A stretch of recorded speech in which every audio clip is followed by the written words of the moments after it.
हम लोग चर्चा करते हैं ना भागवत जी का महात्मा, यही तो महात्मा है भागवत जी का। भागवत जी यही हमें सिखाती है, भागवत जी का महात्मा यही कहता है कि आप मूल रूप से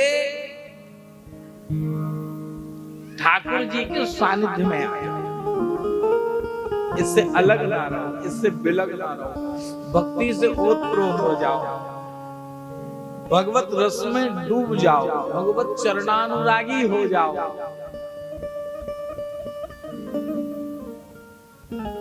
ठाकुर जी के चरणाश्रय में, संतों के चरणाश्रय में पहुंच जाओ, यही तो है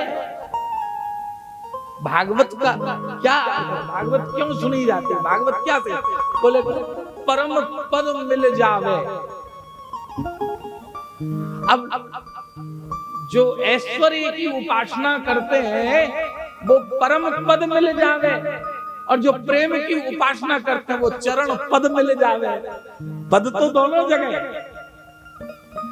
कोई परम पद को चाहता है, कोई चरण पद को चाहता है। तो राधा वल्लभी रसोपासना की स्वस्थ परंपरा तो चरण पद को प्राप्त करने की परंपरा है साहब।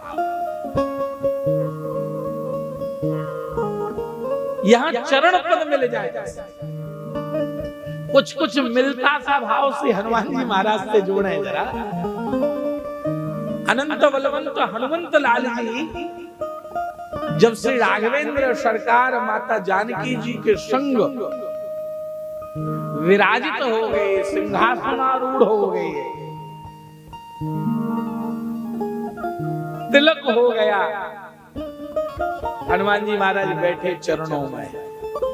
बहुत ध्यान से सुनना, सबको पद बांटे गए। भरतलाल जी को जिम्मेदारी मिली, शत्रुघ्न लाल जी को जिम्मेदारी मिली, लखन लाल जी को जिम्मेदारी मिली, जामवंत जी को जिम्मेदारी मिली। जितने भी ठाकुर के सेवक थे सबको कुछ ना कुछ पद मिला। इस पद पर रहकर तुम इस सेवा को करोगे।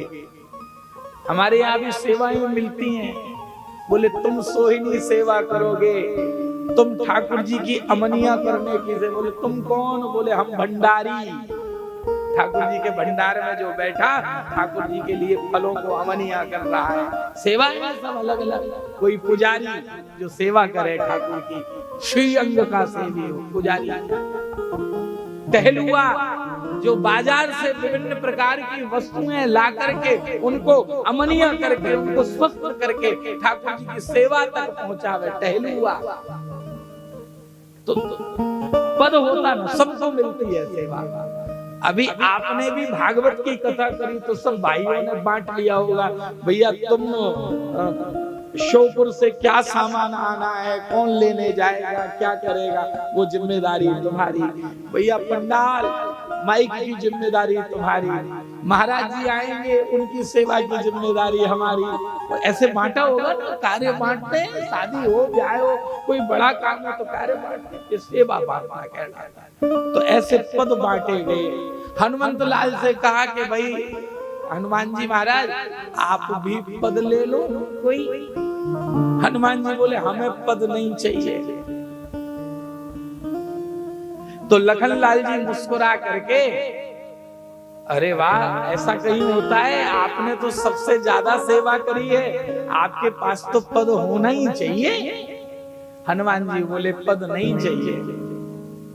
लखन लाल जी ने कहा नहीं नहीं, आपको तो पद जरूर ही मिलना चाहिए, ऐसे कटाक्ष में कहा। लखन लाल जी मजाक बड़ा मीठा करते हैं, तो कटाक्ष में कहा नहीं नहीं, मिलना ही चाहिए आपको। सब बोले हाँ हाँ मिलना चाहिए। तो बोले फिर हम एक पद नहीं लेंगे। बोले तो? बोले हम दोनों पद लेंगे, दो दो पद लेंगे। तो सब हंस पड़े। बोले देखो कहां तो एक भी नहीं ले रहा था, मन मन भावे मुंह लावे, अब दो दो पद मांग रहा है। हनुमान जी महाराज बोले देखो ये जितने बड़े बड़े पद हैं इन पदों को आप रखो अपने पास प्रभु, हमें ये पद नहीं चाहिए, सिंहासन नहीं चाहिए, कोई गद्दी नहीं चाहिए, कोई क्षेत्र विशेष का अधिकार नहीं चाहिए। बोले फिर क्या चाहिए? बोले हमें तो श्री राघवेंद्र सरकार के युगल चरणारविंद चाहिए और किसी चीज की आवश्यकता नहीं। चरण पद दे दो।